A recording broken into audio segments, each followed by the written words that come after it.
J'ai payé le mariage de ma fille, et elle s'en est servie pour se moquer de ma vie devant 200 invités. J'ai simplement souri. Puis le patron du marié s'est presque étouffé en entendant mon nom et a demandé le microphone. Ce qu'il a dit l'a fait pleurer. Vous connaissez ce moment où votre propre fille se lève à sa réception de mariage et décide de vous tourner en ridicule devant 200 invités? Eh bien, c'est ce qui m'est arrivé. Mais ce qui s'est passé ensuite? Disons simplement que la salle est passée du rire à mes dépens à un silence complet en environ 30 secondes. Imaginez ce magnifique lieu de mariage, des lustres en cristal, tout le monde sur son 31. Ma fille Rachel était absolument sublime dans sa robe blanche, et j'étais si fier de la voir épouser l'amour de sa vie. La réception se déroulait parfaitement jusqu'à ce qu'elle prenne le micro pour ce que je pensais être un gentil discours de remerciement.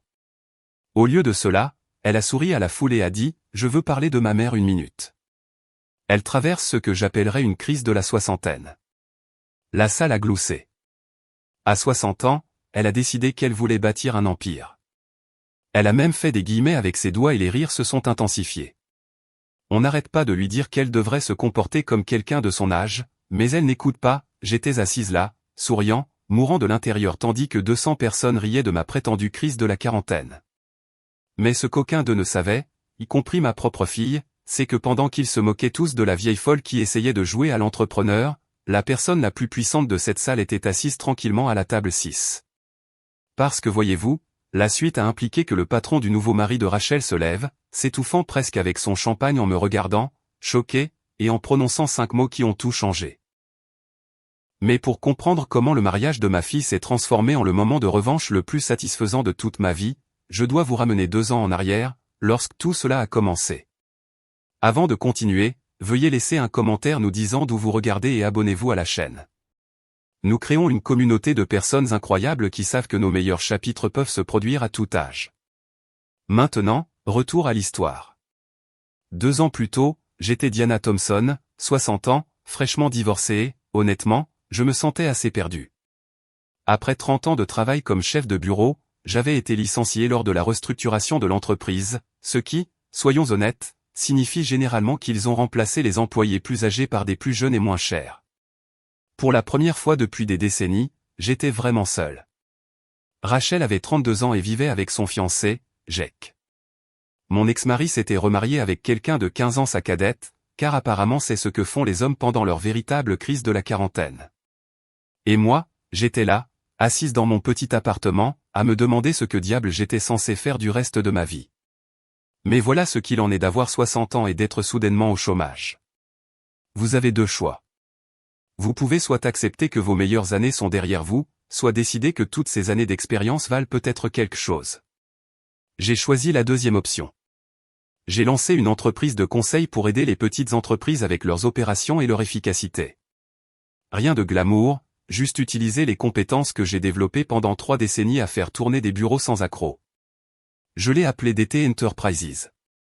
Simple, professionnel, et ça gardait mon nom personnel en dehors de l'affaire. Le problème, c'est que personne dans ma famille ne prenait cela au sérieux. Rachel levait les yeux au ciel chaque fois que je mentionnais un nouveau client. Maman, tu as 60 ans, pas 23. Il est peut-être temps d'agir en fonction de ton âge, disait-elle. Jake était encore pire, essayant constamment de m'expliquer avec condescendance des concepts commerciaux de base comme si j'étais une enfant qui jouait à la marchande. As-tu envisagé de trouver un travail normal au lieu de cette phase d'entrepreneuriat, demandait ma sœur lors des dîners de famille. Diana, tu as raté ta chance. Accepte-le et trouve quelque chose de stable. Même mes amis étaient bien intentionnés, mais leurs commentaires me piquaient. C'est mignon que tu essaies, disait-il. Mais de manière réaliste, que peux-tu vraiment accomplir en recommençant à ton âge? Le pire, c'est que j'étais réellement doué dans ce que je faisais. Vraiment doué. Mes clients prospéraient, mes contrats se multipliaient, et je gagnais plus d'argent que je n'en avais jamais gagné en tant que chef de bureau. Mais chaque fois que j'essayais de partager un succès avec ma famille, ils me tapotaient la tête comme si j'étais une petite fille qui avait réussi à faire ses lacets. Rachel planifiait son mariage à cette époque, et elle a très clairement fait savoir qu'elle ne voulait pas que je parle de ma petite entreprise aux collègues de Jake qui seraient présents. S'il te plaît, ne me mets pas dans l'embarras en disant aux gens que tu es une entrepreneur, a-t-elle dit. Dis simplement que tu es entre 2 emplois ou quelque chose comme ça. J'ai accepté parce que j'aimais ma fille et que je voulais que le jour de son mariage soit parfait. Mais assise là, à écouter ses amis faire des blagues sur ma crise de la quarantaine alors que je payais discrètement la moitié des dépenses du mariage sans qu'ils le sachent, j'ai commencé à réaliser quelque chose. Ma famille n'était pas seulement peu solidaire. Ils avaient activement honte de moi parce que je refusais de disparaître tranquillement dans l'invisibilité de la cinquantaine. Et ça faisait plus mal que n'importe quel licenciement. Le jour du mariage est arrivé et c'était absolument magnifique. Rachel avait choisi ce lieu splendide avec des lustres en cristal et des baies vitrées donnant sur un jardin. J'avais aidé à en payer une bonne partie, en fait, bien qu'elle ait simplement supposé que l'argent provenait de mon règlement de divorce plutôt que de mon entreprise florissante. Je me suis habillé avec soin ce matin-là. Bien, mais pas trop voyant, élégant, mais sans attirer l'attention. La dernière chose que je voulais était de voler la vedette à la mariée le jour de son mariage. Rachel m'avait spécifiquement demandé de ne pas mentionner mon travail de consultante aux collègues de Jack qui seraient présents. Et j'avais promis de garder le silence sur mon succès. « Fais-toi discrète, maman », avait-elle dit lors du dîner de répétition. Le patron de Jack, Monsieur Anderson, sera là avec sa femme, ainsi que de nombreuses personnes de son entreprise technologique. Ce sont des gens d'affaires sérieux, alors s'il te plaît, ne commence pas à parler de tes petits projets. J'ai pris sur moi et j'ai hoché la tête. Des petits projets, vraiment? La cérémonie était parfaite. Rachel ressemblait à une princesse. Jake semblait sincèrement heureux et j'ai pleuré des larmes de joie en regardant ma fille commencer ce nouveau chapitre. Pendant le cocktail, je me suis mêlé discrètement, bavardant avec d'autres membres de la famille et restant bien à l'écart du groupe de travail de Jake. Mais je n'ai pas pu m'empêcher d'entendre certaines de leurs conversations. Ces gens de l'entreprise technologique discutaient de contrats, de stratégies de marché, d'acquisitions récentes dans leur secteur. J'en savais probablement plus sur leur secteur qu'ils ne l'imaginaient, mais j'ai gardé le silence et souri poliment lorsqu'on m'a présenté comme la mère de la mariée. Puis vint le dîner, et tout se passait bien jusqu'à ce que la demoiselle d'honneur de Rachel décide de faire un discours. Elle a commencé gentiment, parlant de leur amitié et de la beauté du mariage, mais ensuite elle a changé de ton. « Maintenant, je dois parler de la famille de la mariée », a-t-elle dit avec un sourire. Surtout de la mère de Rachel, qui est un sacré personnage ces derniers temps. La salle a gloussé et j'ai senti mon estomac se nouer. Diana traverse ce que j'appellerais une crise de la soixantaine, a-t-elle poursuivi. Et les rires se sont intensifiés. À 60 ans, elle a décidé qu'elle voulait bâtir un empire. Elle a même fait des guillemets avec ses doigts et j'ai eu envie de disparaître sous la table. On n'arrête pas de lui dire qu'elle devrait se comporter comme quelqu'un de son âge, mais elle n'écoute pas. Elle essaie de rivaliser avec des gens qui ont la moitié de son âge en affaires. Encore plus de rire. Mais bon, au moins elle s'occupe au lieu de juste jardiner comme les mères normales de son âge, n'est-ce pas? Toute la salle riait maintenant. 200 personnes, tout en train de s'amuser d'une bonne blague à mes dépens. J'étais assise là avec un sourire figé, les joues brûlantes d'humiliation tandis que l'ami de Rachel continuait son sketch. Nous aimons quand même notre maman qui délire, a-t-elle terminé sous les applaudissements et d'autres rires. Mais le pire, ce n'était pas le discours de la demoiselle d'honneur. Le pire, c'était de regarder le visage de Rachel pendant ce discours. Elle n'était pas gênée ou n'essayait pas de l'arrêter. Elle riait aussi, hochant la tête comme si tout cela était parfaitement acceptable. Lorsque la demoiselle d'honneur s'est assise, Rachel s'est levée pour faire son propre discours. J'ai pensé qu'elle allait peut-être équilibrer les choses, dire quelque chose de gentil sur moi. Au lieu de cela, elle en a rajouté une couche. Merci pour ça, ami. Oui, ma mère a vraiment vécu une aventure ces derniers temps, a dit Rachel dans le micro. Elle ne cesse d'insister sur le fait qu'elle bâtit un empire commercial, mais nous essayons juste de lui faire accepter que certains rêves ont des dates de péremption. Quand on a plus de 60 ans, il est peut-être temps d'être réaliste sur ce que l'on peut réellement accomplir. La salle a de nouveau éclaté de rire. Les collègues de Jake pleuraient presque de rire. Monsieur Anderson secouait la tête avec un sourire amusé. Même les serveurs semblaient essayer de ne pas rire en ramassant les assiettes. Je voulais m'enfuir. Je voulais disparaître. Mais par-dessus tout, je voulais que ma fille arrête de m'humilier publiquement lors de ce qui était censé être l'un des jours les plus heureux de nos deux vies.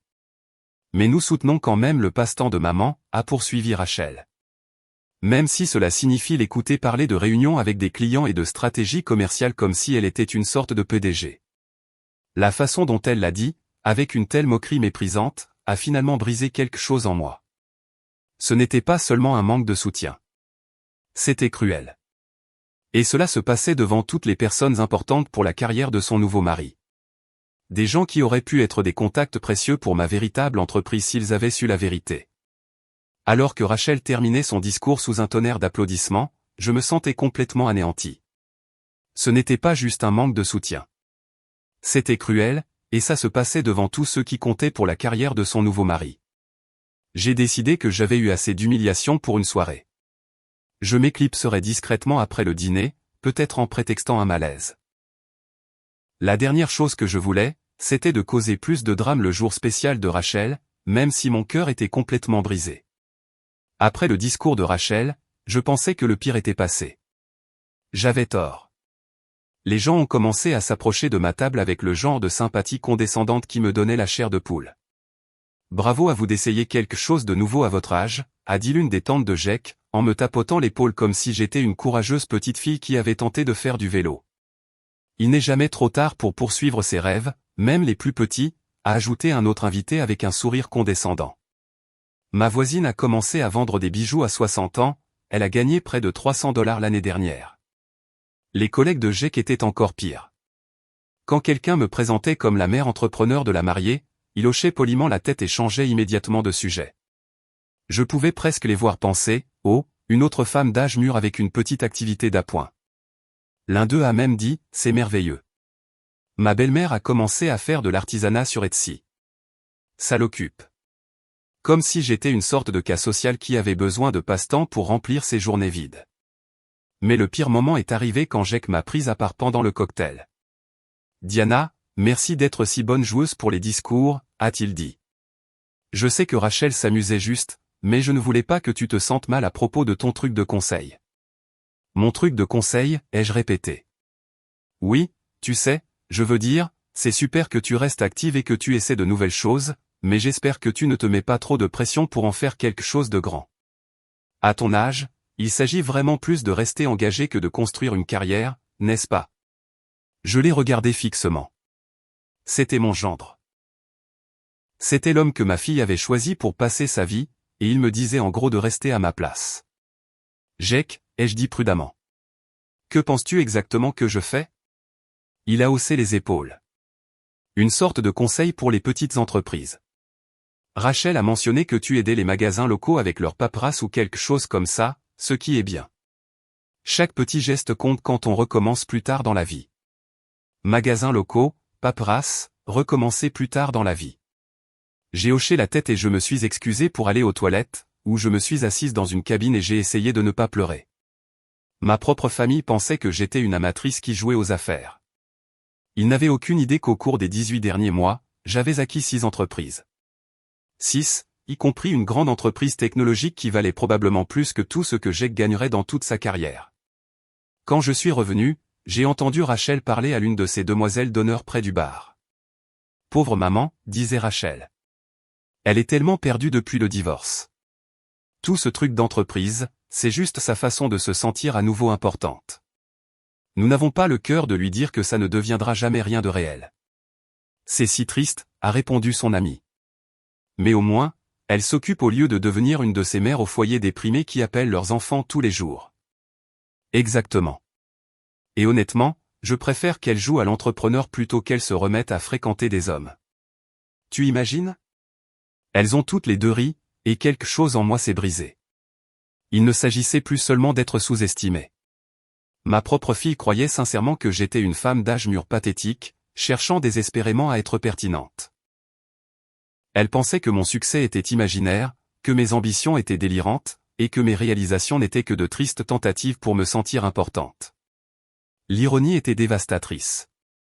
Alors que Rachel s'inquiétait que je devienne une mère au foyer déprimé, je connaissais la vérité sur ce que j'avais réellement bâti. Alors qu'elle était gênée que ses collègues rencontrent sa mère entrepreneur, cette même mère avait accompli plus que quiconque dans la salle ne le réalisait. J'ai tenu bon pendant le dîner, souriant et hochant la tête alors que de plus en plus de gens offraient leurs conseils bien intentionnés mais insultants sur les attentes réalistes pour les femmes de mon âge. Je prévoyais de m'éclipser discrètement après la coupe du gâteau, peut-être prétexter un mal de tête et laisser les jeunes mariés profiter de leur fête. Mais ensuite, quelque chose que je n'attendais absolument pas s'est produit. Pendant la socialisation après le dîner, Monsieur Anderson s'est approché de moi. J'avais essayé d'éviter le patron de Jack toute la soirée, ne voulant pas endurer une autre conversation sur mon mignon petit passe-temps de conseil. « Madame Thompson, dit-il poliment. Je ne pense pas que nous ayons été correctement présentés. Je suis Robert Anderson, le superviseur de Jack chez Sterling Tech. Sterling Tech. Mon cœur a failli s'arrêter. C'est Mademoiselle Thompson, en fait, ai-je réussi à dire. Et oui, je sais qui vous êtes. Il a souri. Jack a mentionné que vous étiez dans le conseil aux entreprises. C'est merveilleux. Quel genre de travail faites-vous? J'ai regardé Robert Anderson, cet homme poli qui n'avait aucune idée de ce qui allait se passer, et j'ai réalisé que cette conversation allait être très intéressante. Eh bien, Monsieur Anderson, ai-je dit prudemment, je travaille dans les acquisitions et le conseil opérationnel. J'aide les entreprises à optimiser leur efficacité et leur potentiel de croissance. Il a hoché la tête poliment. Cela semble fascinant. Principalement avec de petites entreprises locales, j'imagine. En fait, je me concentre sur les entreprises de taille moyenne dans le secteur technologique, ai-je répondu. Des entreprises qui sont prêtes à se développer mais qui ont besoin de conseils stratégiques et d'investissements en capital. Ses sourcils se sont légèrement haussés. Vraiment? C'est assez spécialisé. Depuis combien de temps êtes-vous dans ce domaine? Environ 2 ans, sérieusement, bien que je m'y prépare depuis des années. Impressionnant, a-t-il dit, bien que je puisse dire qu'il pensait toujours que je parlais d'affaires beaucoup plus petites que celles que je gérais réellement. Avez-vous travaillé avec des entreprises que je pourrais connaître? J'ai fait une pause. C'était le moment où je pouvais soit continuer à esquiver, soit être honnête. Après tout ce qui s'était passé ce soir-là, j'en avais assez de me cacher. En fait, oui. J'ai récemment finalisé l'acquisition de Sterling Technologies. Le changement dans son expression a été immédiat et spectaculaire. Son sourire poli s'est figé, puis s'est lentement estompé tandis que ses yeux s'écarquillaient. Sterling Technologies? Oui, l'acquisition s'est conclue il y a environ 3 mois.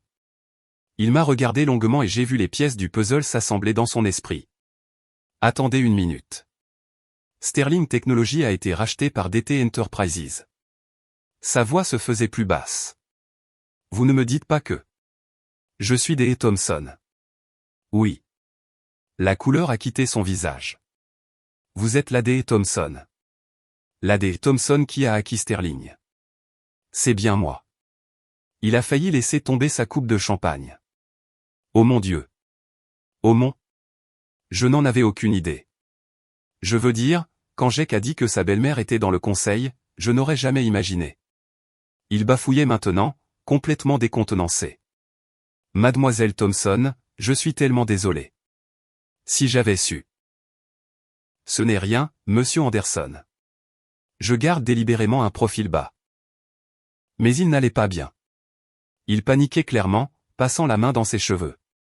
Madame, je dois m'excuser pour, pour toute cette soirée. La façon dont les gens vous ont parlé, vous traitant comme... Il a regardé autour de la salle où les gens faisaient encore des blagues sur mon entreprise de passe-temps. C'est mortifiant. Monsieur Anderson, s'il vous plaît, ne vous inquiétez pas pour ça. J'ai choisi de ne corriger personne. Mais vous n'auriez pas dû avoir à le faire. Réalisez-vous que la moitié des gens dans cette salle travaillent pour des entreprises de votre portefeuille? La façon dont ils ont parlé de votre petite entreprise de conseil alors que vous possédez littéralement. Il s'est arrêté, secouant la tête, incrédule. C'est là que j'ai réalisé qu'il avait raison. En regardant autour de la salle, je pouvais voir des cadres de 3 entreprises différentes que j'avais acquises au cours de l'année écoulée. Ils m'avaient tous traité comme une douce et délirante femme d'âge mûr qui jouait aux affaires. Monsieur Anderson, ai-je dit doucement, je ne veux vraiment pas faire de scène. C'est le jour du mariage de ma fille. Mais il était trop choqué pour laisser tomber. Madame, avec tout le respect que je vous dois, les gens doivent savoir. La façon dont votre propre famille a agi, je veux dire, ont-ils la moindre idée de ce que vous avez accompli? Non, ai-je admis. Ils ne le savent pas, il m'a regardé avec incrédulité. Votre fille ne sait pas que sa mère est l'une des entrepreneurs les plus prospères de notre secteur? Elle pense que j'ai une petite entreprise de conseil qui aide les magasins locaux avec leur paperasse. Des magasins locaux? Sa voix s'est légèrement élevée.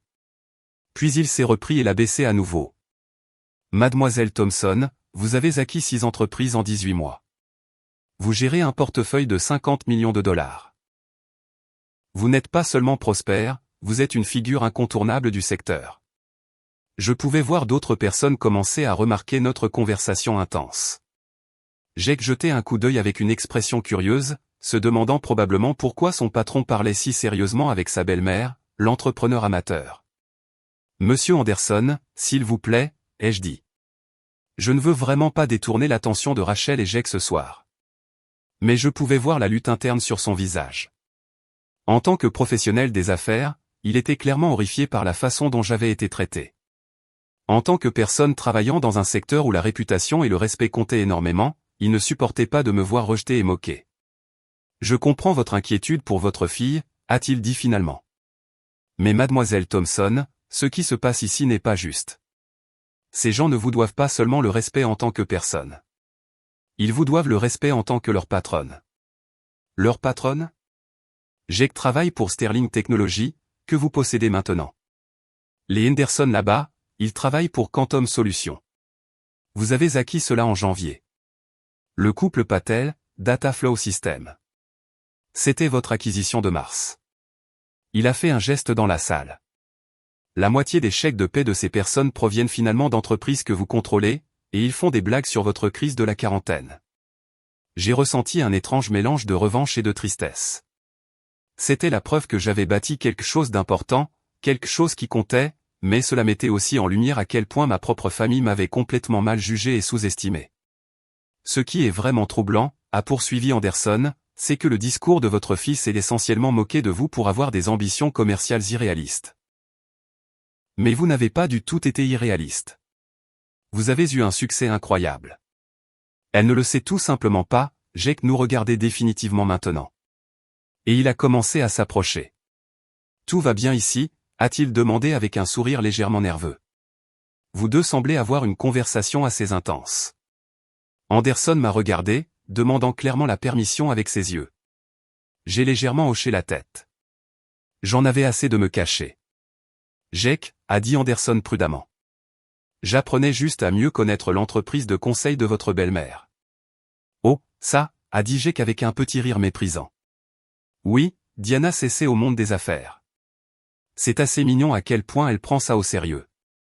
L'expression d'horreur qui a traversé le visage d'Anderson était presque comique. Mignon, a-t-il répété. Eh bien, vous savez comment c'est quand les gens recommencent plus tard dans la vie. Il faut les encourager même si leurs objectifs sont un peu optimistes. Jake m'a tapoté l'épaule avec condescendance. Mais nous soutenons la petite entreprise de Diana, n'est-ce pas, maman? Anderson a regardé Jake comme s'il venait de voir quelqu'un insulter le président en face sans se rendre compte à qui il parlait. Jake, a dit Anderson lentement. Je ne pense pas que tu comprennes à qui tu parles. Que veux-tu dire? Anderson m'a regardé une dernière fois et je lui ai fait un autre petit signe de tête. Le secret allait être révélé. Ta belle-mère ne joue pas aux affaires, Jake. Elle est les affaires. Diana Thompson est des Thompson de DT Enterprises. Elle possède Sterling Technologies. Elle possède l'entreprise pour laquelle nous travaillons. Le visage de Jake est devenu complètement vide. Quoi? Elle n'est pas une consultante de bas étage qui aide les magasins locaux. Elle a acquis 6 grandes entreprises au cours des 18 derniers mois, y compris la nôtre. Jake, ta belle-mère est la patronne de ton patron, et bien plus encore. Le moment où le cerveau de Jake a finalement traité ce qu'Anderson disait a été comme regarder quelqu'un se faire heurter par un camion au ralenti. Sa bouche s'est ouverte et fermée plusieurs fois, mais aucun son n'en est sorti. C'est... a finalement réussi à dire Jake. C'est impossible. Elle conduit une vieille Honda. Elle vit dans un petit appartement. Elle maintient délibérément un style de vie modeste, a terminé Anderson. Beaucoup d'investisseurs sérieux font ça. Ça leur permet de rester concentrés sur les affaires plutôt que sur l'inflation du style de vie. D'autres personnes commençaient à remarquer que quelque chose d'important se passait. La conversation avait attiré l'attention, et je pouvais voir des visages curieux se tourner vers nous. Anderson semblait réaliser que le secret était bel et bien sorti maintenant. Et honnêtement, après la soirée que j'avais passée, je n'en étais pas entièrement contrarié. Vous savez quoi, a dit Anderson, sa voix devenant légèrement plus forte. Je pense que les gens devraient savoir ça. Et avant que je puisse l'arrêter, il se dirigeait vers le microphone. Excusez-moi, tout le monde, a dit Anderson dans le micro, sa voix portant dans toute la salle de réception. Je suis désolé d'interrompre les festivités, mais je dois partager quelque chose de remarquable que je viens de découvrir. La musique s'est arrêtée. Toute conversation a cessé. 200 personnes se sont tournées pour le regarder avec des expressions curieuses. Je voulais disparaître sous la table, mais il était trop tard. Mesdames et messieurs, je viens d'avoir la conversation la plus éclairante avec la mère de la mariée, a poursuivi Anderson.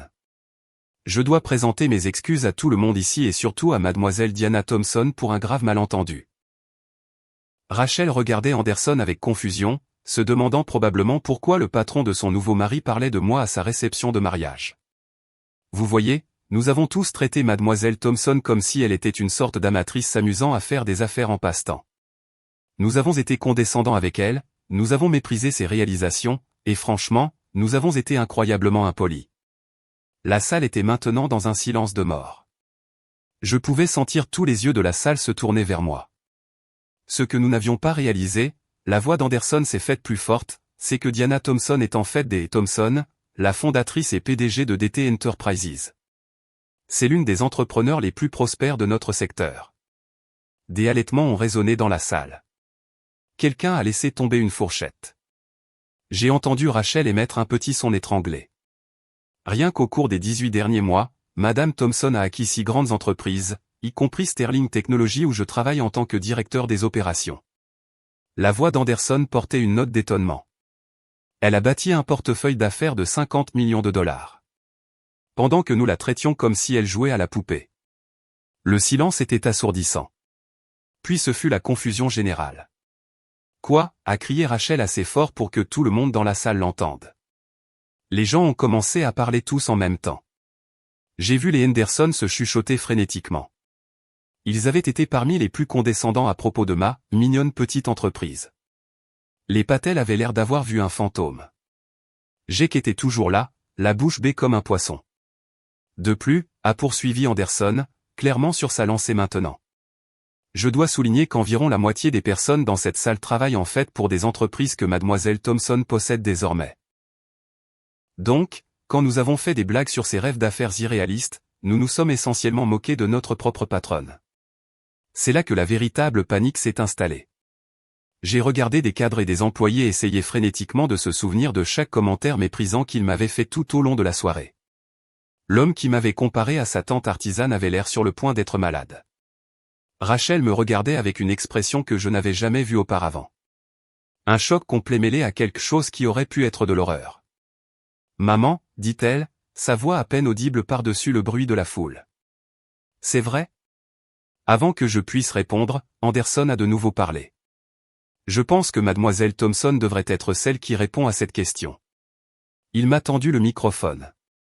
200 personnes se sont de nouveau tues, attendant toute ma réponse. Ce n'était certainement pas comme ça que j'avais prévu de passer la réception de mariage de ma fille. « Eh bien, dis-je, la voix légèrement tremblante. Oui, c'est vrai.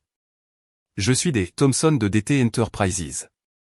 La salle a de nouveau éclaté, mais j'ai continué à parler. Je sais que cela surprend beaucoup d'entre vous, en particulier ma famille. J'ai délibérément gardé un profil bas parce que je préfère laisser mon travail parler de lui-même plutôt que de chercher la publicité ou la reconnaissance. J'ai regardé directement Rachel, qui me fixait comme si elle ne m'avait jamais vu auparavant. Chérie, je ne te l'ai pas dit parce que tu m'as spécifiquement demandé de ne pas parler de mon entreprise ce soir. Tu étais gêné parce que tu pensais être mon petit passe-temps de conseil, alors j'ai respecté tes souhaits et je suis restée silencieuse. Mais maman, la voix de Rachel était minuscule maintenant. Tu as dit que tu faisais du conseil pour les petites entreprises. Je n'ai jamais dit du conseil pour les petites entreprises. J'ai dit du conseil aux entreprises. Tu as supposé que c'était petit parce que... J'ai fait une pause, essayant de trouver une façon diplomatique de le dire. Parce que tu pensais que j'étais trop vieille et inexpérimentée pour accomplir quoi que ce soit de significatif. La salle était si silencieuse qu'on aurait pu entendre une mouche voler. Quand tu as fait ton discours tout à l'heure sur ma crise de la soixantaine et comment je devrais me comporter comme quelqu'un de mon âge, tu parlais d'une entreprise qui emploie plus de 400 personnes dans 6 sociétés. J'ai gardé ma voix douce mais claire. Quand tu as dit que j'étais irréaliste sur ce que je pouvais accomplir, tu faisais référence à des accomplissements qui ont déjà eu lieu. Jake a finalement retrouvé sa voix. Diana, je n'en avais aucune idée. Je suis tellement désolé pour tout ce que j'ai dit. Je me sens tellement idiot. Jake, tu as supposé qu'une femme de mon âge ne pouvait pas en savoir plus sur les affaires que toi. Ça vaut la peine d'y réfléchir. Mais la personne que je regardais vraiment, c'était Rachel. Ma fille avait l'air absolument dévastée, et pas dans le bon sens. Elle n'était pas fière ou excitée par mon succès. Elle avait l'air mortifiée d'avoir eu si tort, si publiquement. Maman, dit-elle doucement. Pourquoi ne me l'as-tu pas dit? Parce qu'à chaque fois que j'essayais de partager une bonne nouvelle sur mon entreprise, tu levais les yeux au ciel et changeais de sujet. Tu m'as dit que je faisais une crise de la quarantaine. Tu as dit que certains rêves avaient des dates de péremption. Tu m'as demandé de ne pas te mettre dans l'embarras en parlant de mon travail aux collègues de ton fiancé. J'ai fait un geste dans la salle. Dont beaucoup, comme il s'avère, travaillent maintenant pour moi. Les implications de cela commençaient à se faire sentir dans la salle. Je pouvais voir des gens essayer frénétiquement de se souvenir s'ils avaient dit quelque chose de particulièrement offensant sur la vieille dame délirante et ses fantasmes d'entreprise. Anderson s'est de nouveau avancé. Si je peux ajouter quelque chose, a-t-il dit, Mademoiselle Thompson a été incroyablement gracieuse face au malentendu de ce soir. Une personne de moindre envergure aurait pu être profondément offensée par certains des commentaires qui ont été faits. La demoiselle d'honneur de Rachel, qui avait déclenché toute l'affaire avec son discours sur ma crise de la soixantaine, avait l'air de vouloir disparaître à travers le sol. Mais ce que je trouve le plus impressionnant, a poursuivi Anderson, c'est que Madame Thompson était prête à endurer la moquerie publique plutôt que de voler la vedette au mariage de sa fille avec la nouvelle de son succès commercial. Cela témoigne d'un caractère remarquable et d'un grand amour pour sa famille. Maintenant, Rachel avait vraiment l'air sur le point de pleurer, mais pas de bonheur. Alors, dis-je dans le micro. J'espère que vous me pardonnerez tous cette révélation dramatique. Ce n'est pas comme ça que j'avais prévu de passer la soirée, mais parfois la vérité a une façon de se manifester. J'ai regardé Rachel avec tout l'amour que je pouvais rassembler. Et maintenant, retournons à la célébration de ce beau couple et de leur avenir ensemble. J'ai rendu le micro à Anderson et je me suis assise. La salle est progressivement revenue à des niveaux de conversation normaux, mais tout avait changé. Les gens qui m'avaient traité avec condescendance toute la soirée s'approchaient maintenant avec des attitudes très différentes. Madame Thompson, a dit l'homme qui m'avait comparé à sa tante artisane, je vous dois d'énormes excuses. Je n'en avais aucune idée. Je veux dire, si j'avais su. Ce n'est rien, lui ai-je dit. Vraiment. Mais ce n'était pas rien pour Rachel. Alors que la soirée touchait à sa fin, je pouvais la voir lutter avec la réalité de l'erreur qu'elle avait commise à propos de sa propre mère. Quand elle s'est finalement approchée de moi, ses yeux étaient rouges. Maman, je ne sais pas quoi dire. Je me sens terriblement mal pour tout. Le discours, la façon dont j'ai traité ton travail, tout. Rachel, chérie, c'est le jour de ton mariage. Ne laissons pas cela le gâcher. Mais j'ai été si horrible avec toi devant tout le monde. Et tu es restée assise là, à tout encaisser, parce que tu ne voulais pas gâcher ma journée. Elle pleurait maintenant. Quel genre de fille suis-je? Quel genre de fille? Le genre qui était plus inquiète d'être embarrassée par moi que de comprendre qui j'étais réellement. Rachel, tu t'es levée devant 200 personnes et tu t'es moqué de moi parce que je refusais d'agir selon mon âge. Tu as dit à tout le monde que mes rêves avaient des dates de péremption. Ce n'est pas juste une erreur. C'est cruel. J'ai gardé ma voix stable mais ferme. Tu n'avais pas seulement tort sur les faits. Tu étais prête à m'humilier publiquement plutôt qu'à me soutenir. Nous avons beaucoup de choses à régler avant que les choses puissent revenir à la normale. Alors que Jake et Rachel partaient pour leur lune de miel le lendemain matin, je savais que cette révélation allait changer considérablement la dynamique de notre famille. Mais peut-être que ce n'était pas entièrement une mauvaise chose. Après tout, j'avais 62 ans et j'avais enfin arrêté de laisser les autres me dire ce que j'étais trop vieille pour accomplir. 6 mois après le mariage, les choses avaient changé d'une manière que je n'aurais jamais imaginée. J'ai qu'à commencer à m'appeler Mademoiselle Thompson lors des dîners de famille et à me demander des conseils en affaires. Il s'est avéré qu'il était beaucoup plus respectueux quand il a réalisé que sa sécurité d'emploi dépendait de rester dans mes bonnes grâces. C'est drôle comme ça marche. Ma sœur a cessé de me faire la morale sur les attentes réalistes et a commencé à se vanter auprès de ses amis de sa sœur entrepreneur à succès. Incroyable à quelle vitesse le ton des gens change lorsque le succès devient indéniable. Rachel et moi. Eh bien, cela a pris plus de temps à réparer. Elle est revenue de sa lune de miel en s'attendant à ce que les choses reviennent à la normale, mais j'ai maintenu fermement mes limites.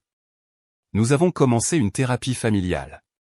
Oui, à 62 ans, j'ai traîné ma fille de 34 ans en thérapie.